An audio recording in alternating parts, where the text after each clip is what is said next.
प्रिय दर्शकों नमस्कार। देवेंद्र एस्ट्रो में आपका स्वागत है। आज हम बात करेंगे राशिफल के बारे में और सभी राशियों का राशिफल। यहाँ पर जो जो ग्रह चल रहे हैं राशि पर उनके गोचर ग्रह से संबंधित यह राशिफल आपके जन्म और नाम दोनों पर आधारित होगा। यह राशिफल आपको ध्यान से सुनना चाहिए। हो सकता है कि आपका इस राशि को सुनने से आपकी ज़िंदगी में कुछ ना कुछ बदलाव आ जाए। हो सकता है कि आप कुछ ना कुछ अगर लाभ उठाना चाहते हैं इस राशिफल का, तो कृपया वीडियो को शुरू से अंत तक जरूर देखें। अगर आप चैनल पर नए हैं तो चैनल को सब्सक्राइब कीजिए और साथ में बेल आइकन को भी दबाइए। चलिए अब शुरू करते हैं राशिफल। सबसे पहले बात करेंगे मेष राशि की। आपको यह जानना बहुत ज़रूरी है कि राशिफल बनता कैसे है। अब मेष राशि का जो स्वामी मंगल है वह बैठा है इस समय दूसरे स्थान पर गुरु के साथ, मतलब वृषभ राशि में गुरु के साथ दूसरे स्थान पर विराजमान है। यहाँ पर बैठने से धन, वाणी और कुटुंब जब तक यहाँ पर रहेगा तब तक ये धन, वाणी और कुटुंब से रिलेटेड आपका सवाल चलता रहेगा। यानी कि आप परेशानियों के बावजूद आपको धीरे धीरे धन लाभ मिलने के योग बन रहे हैं। आपका जीवन अब पहले से बेहतर होता चले जाएगा और आप सफल जीवन बिताएंगे यहाँ पर। और दूसरी बात करते हैं इसके पंचम स्थान बुध पर। यहाँ पर पंचम स्थान पर बुध होने से आप कर्ज से संबंधित परेशान हो सकते हैं, क्योंकि यहाँ पर बुध पंचम स्थान पर आपको कर्ज से रिलेटेड परेशानियाँ दे सकता है। लेकिन आपको इससे घबराने की ज़रूरत नहीं है। अगर आप 5 रुपए की हरे रंग की दाल 5 बुधवार पीपल के पेड़ के नीचे रखते हैं तो यह बुध आपको फ़ायदेमंद साबित होगा। और बात करते हैं दाम्पत्य स्थान की। इसकी दाम्पत्य स्थान का स्वामी जो शुक्र है वह बैठा है सूर्य के साथ चतुर्थ भाव में। यहाँ पर हो सकता है कि मैरिज लाइफ आपकी बहुत अच्छी रहे। अगर आपकी शादियाँ नहीं हुई हैं तो शादी का योग बन रहा है। यहाँ पर आपको दाम्पत्य जीवन में खुशी और उल्लास का योग बना हुआ है, जिससे आपका जीवन लाइफ पार्टनर और आप एक दूसरे से मतलब मेल मिलाप अच्छा रहेगा, जिससे आपका जीवन बढ़िया चलेगा। अब बात करते हैं इसके कैरियर के बारे में। कैरियर से संबंधित यहाँ पर दिखाई दे रहा है कि जो 10वें स्थान का स्वामी है वो 11वें स्थान पे बैठा है। क्या कहने, अगर आप कोई बिजनेस शुरू करना चाहते हैं या बिजनेस कर रहे हैं उसमें अतः लाभ मिलने के योग बने हुए हैं। हर काम में आपको सफलता ही सफलता मिलती जाएगी, इसमें कोई शक नहीं। अगर आप इस समय तो मैं ये कहूँगा, अगर आप गणेश चतुर्थी का पाठ करते हैं तो यह आपके लिए अच्छा रहेगा। जो ये मैं राशिफल बता रहा हूँ ये पूरे हफ्ते का है और ये आपके जीवन में, जैसे आप गणेश चतुर्थी का पाठ पूरा हफ्ता करते हैं तो आप कर्ज से रिलेटेड परेशानियों से निजात पाएंगे। अब बात करते हैं वृषभ राशि की। वृषभ राशि का स्वामी शुक्र होता है, ये हम सब जानते हैं। शुक्र जो है वो तृतीय स्थान में कर्क राशि पे विराजमान है। आपका समय बहुत अच्छा चल रहा है। हो सकता है कि सेहत से रिलेटेड आपको थोड़ी सी परेशानी हो, लेकिन आपको इससे संबंधित परेशानी मानसिक टेंशन लेने की ज़रूरत नहीं। लेकिन ये धीरे धीरे धीरे आपकी ज़िंदगी को बदलता जाएगा। और हो सकता है 10वें स्थान में बैठा हुआ शनि आपको हर कार्य में सफलता देगा। भगवान की आप पर पूरी कृपा रहेगी। हो सकता है कि शुरुआती दिनों में आपको ऐसा लगे कि हमारा कोई भी कार्य, रुका हुआ कार्य पूरा बन नहीं रहा है, पैसों में बरकत नहीं आ रही है, या पैसों की तंगी चल रही है, या पैसों से रिलेटेड परेशानियां किसी न किसी वजह से चल रही हैं। अगर आप इन परेशानियों से जूझ रहे हैं तो धीरे धीरे आप एक उपाय कीजिए। 5 रुपए के हरे रंग की दाल या 6 रुपए का पतासा, 6 रुपए का पतासा 6 शुक्रवार आप मंदिर में चढ़ाइए। इससे आपको अत्यधिक लाभ मिलेगा। और यहाँ पर बात करते हैं इसके दाम्पत्य जीवन की। अगर दाम्पत्य जीवन में जो मंगल की दृष्टि पड़ने से जिनकी शादियां नहीं हुई है उनकी शादियों का योग बना हुआ है और दाम्पत्य जीवन यहाँ पर सुखद रहेगा। और कर्म की दृष्टि से देखा जाए, काम काज की दृष्टि से देखा जाए तो 10वें स्थान का शनि आपको लाभदायक सिद्ध होगा। अब बात करते हैं मिथुन राशि की। मिथुन राशि का स्वामी बुध है, ये हम सब जानते हैं।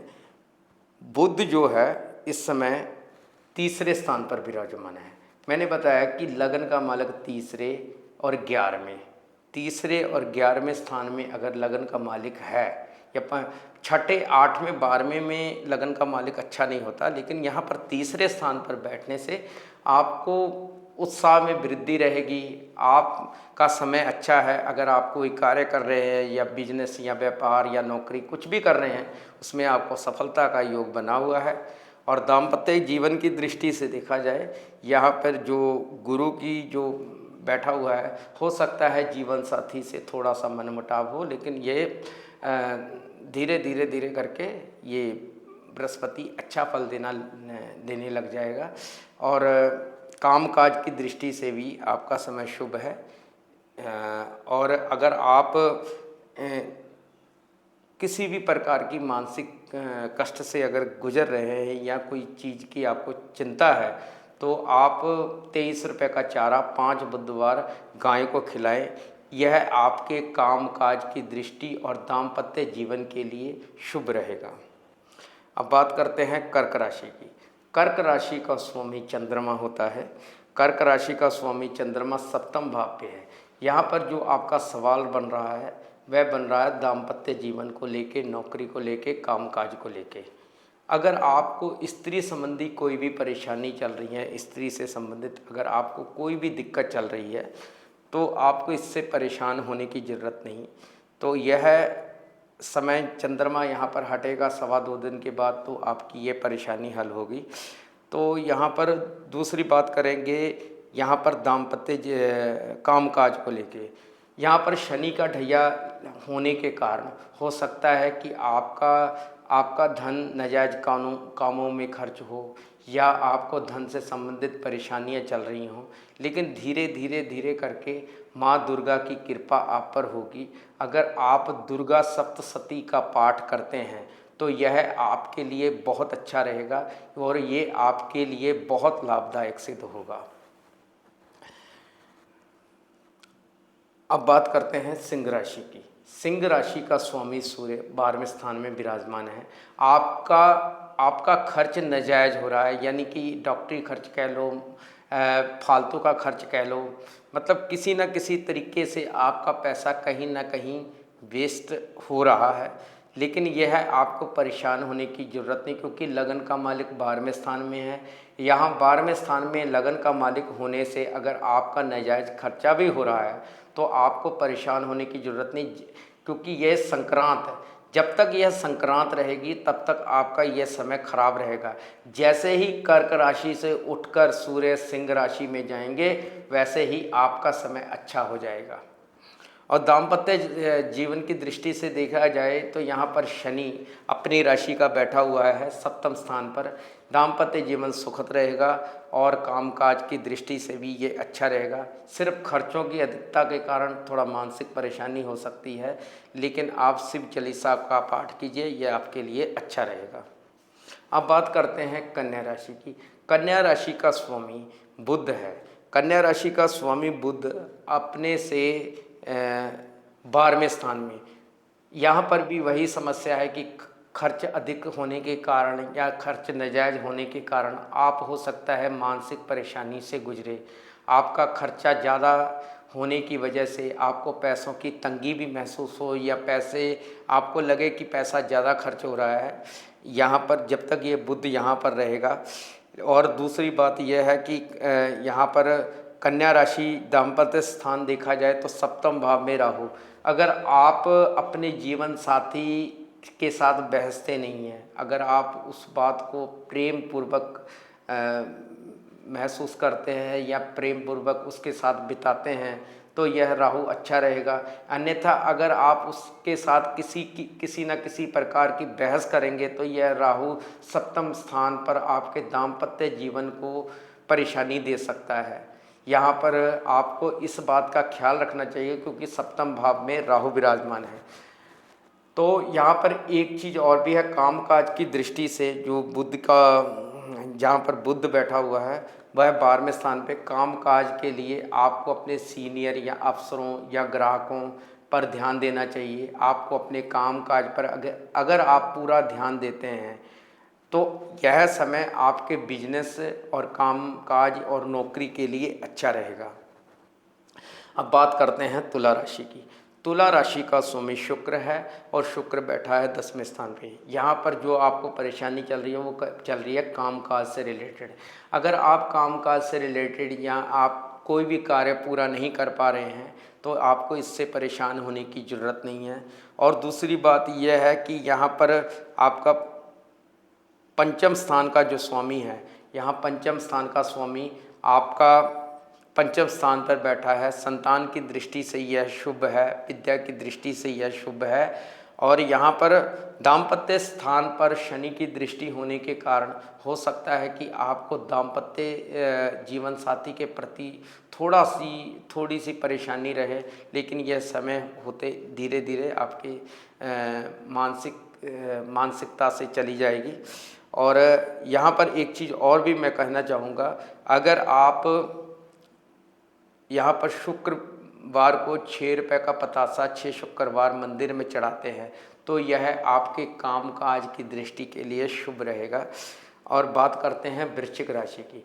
वृश्चिक राशि का स्वामी मंगल है और मंगल बैठा है सप्तम स्थान पर। सप्तम स्थान पर मंगल बैठने से हो सकता है कि दाम्पत्य जीवन में थोड़ी सी खटास आए या थोड़ा सा परेशानी आए, लेकिन गुरु यहाँ पर बैठने से हो सकता है कि आपको इसका प्रभाव थोड़ा कम मिले। और यहाँ पर आपका जो समय है 10वें स्थान में बुध, अगर आप व्यापार की दृष्टि से देखा जाए तो ये बुध आपके लिए अच्छा रहेगा। और कामकाज की दृष्टि और संतान, पंचम स्थान पर राहु बैठने से हो सकता है कि संतान संबंधी आप भविष्य को लेकर कुछ सोच रहे हों या कुछ प्लान बना रहे हों, तो यह जो प्लान बना रहे हैं वो आपका सफल हो सकता है। अगर आप 108 आटे के सर्प बनाकर के पानी में जल प्रवाह करते हैं तो यह आपके लिए अच्छा रहेगा। और यहाँ पर कामकाज की दृष्टि से भी शुभ है और दाम्पत्य जीवन की दृष्टि से भी शुभ है। कुल मिलाकर सही है, ये वृश्चिक राशि वालों का समय ठीक चलेगा। और बात करते हैं धनु राशि की। धनु राशि का स्वामी जो गुरु है वह बैठा है 6ठे स्थान पे। हो सकता है कि 6ठे स्थान पे बैठने से आपको रोग, ऋण और शत्रु यानी कि सेहत से संबंधित, ऋण से संबंधित अगर परेशानियां अगर आपको चल रही हैं तो आपको परेशान होने की ज़रूरत नहीं, क्योंकि बृहस्पति यहाँ पर मई तक रहेंगे। मई के बाद आपका समय अच्छा हो जाएगा। और दूसरी बात ये, अगर दाम्पत्य जीवन की बात करें तो यहाँ पर बुध सिंह राशि पे बैठने से आपके दाम्पत्य जीवन में सुधार आता नज़र आ रहा है और कामकाज की दृष्टि से भी यह समय शुभ है। और अगर आप 3 लड्डू 16 बृहस्पतिवार केले के पेड़ के नीचे रखते हैं तो यह आपके लिए शुभ होगा। अब बात करते हैं मकर राशि की। मकर राशि का स्वामी शनि है और शनि यहाँ पर दूसरे स्थान पर बैठने से आपको धन से संबंधित परेशानियां नहीं कहूँगा, आपके धन से संबंधित आपके धीरे धीरे सुधार होते जा रहे हैं। आपके रिश्तों में जो कड़वाहट थी वह कड़वाहट धीरे धीरे आपके जीवन से निकल रही है और यह समय आपके लिए कुल मिला के अच्छा है और संतान की दृष्टि से भी अच्छा है और दाम्पत्य जीवन के लिए भी यह समय अच्छा है। और अगर आप 8 रुपये का गुड़ 8 शनिवार पीपल के पेड़ के नीचे रखते हैं तो यह आपके लिए शुभ रहेगा। अब बात करते हैं कुंभ राशि की। कुंभ राशि का शनि लगन पे विराजमान है। जैसे कि मैंने आपको बताया कि जब तक यहाँ पर शनि है आपको मानसिक कष्ट रहेगा ही रहेगा, लेकिन अगर आप जैसे कि अपने लक्की नंबर, जैसे मोबाइल का लक्की नंबर या घर में वास्तु अगर आप ध्यान देते हैं, अगर अपने वास्तु पर अगर आपने ध्यान दे दिया तो यह शनि आपको फ़ायदेमंद साबित होगा। आपने ये देखनी है, जैसे अपने घर की जो उत्तर की दीवार है, अगर उत्तर की दीवार आपकी खाली है तो यह शनि आपको फ़ायदेमंद साबित होगा। साथ में आपको ये भी देखना पड़ेगा कि आपकी दक्षिण की दीवार खाली तो नहीं है। अगर दक्षिण की दीवार खाली नहीं है, अगर उसमें सामान है या अगर दक्षिण का कोना आपका भरा हुआ है, तो यह समय आपके लिए अच्छा रहेगा। आपको अपने वास्तु का निरीक्षण करा लेना चाहिए किसी अच्छे विद्वान से, तो आपका समय अच्छा होता जाएगा। साथ में अपने मोबाइल की भी परख करनी चाहिए कि हमारे पास जो मोबाइल नंबर है वो सही है या नहीं है। अब बात करते हैं मीन राशि की। मीन राशि पे लगन में राहु विराजमान है और लगन में राहु विराजमान होने से कन्फ्यूजन होती है। आदमी के जीवन में कन्फ्यूजन, आदमी कोई कार्य करना चाह रहा है, वो कार्य कन्फ्यूजन होने की वजह से आधा अधूरा रह जाता है। अगर आधा अधूरा किसी वजह से रह जाता है तो आपको इससे परेशान होने की ज़रूरत नहीं है। और साथ में आपको शनि की साढ़े साती भी है। अब शनि की साढ़े साती होने से आपका जीवन धीरे धीरे धीरे करके सफलता की तरफ जाएगा, लेकिन उसके लिए आपको संघर्ष करना पड़ेगा। अगर आप इस साढ़े साती के काल में सफलता चाहते हैं तो आपको एक काम करना पड़ेगा। आपको ओम नमः शिवाय का जाप लगातार चलते फिरते उठते बैठते जैसे ही आप करते हैं तो यह आपके लिए अच्छा रहेगा। अगर आपको ज्योतिष से रिलेटेड, किसी ग्रह से रिलेटेड कोई भी जानकारी चाहिए तो कृपया कमेंट बॉक्स पे लिखें, हम आपको इसके बारे में ज़रूर जानकारी देंगे। और मिलते हैं अगली वीडियो पर, और तब तक के लिए नमस्कार।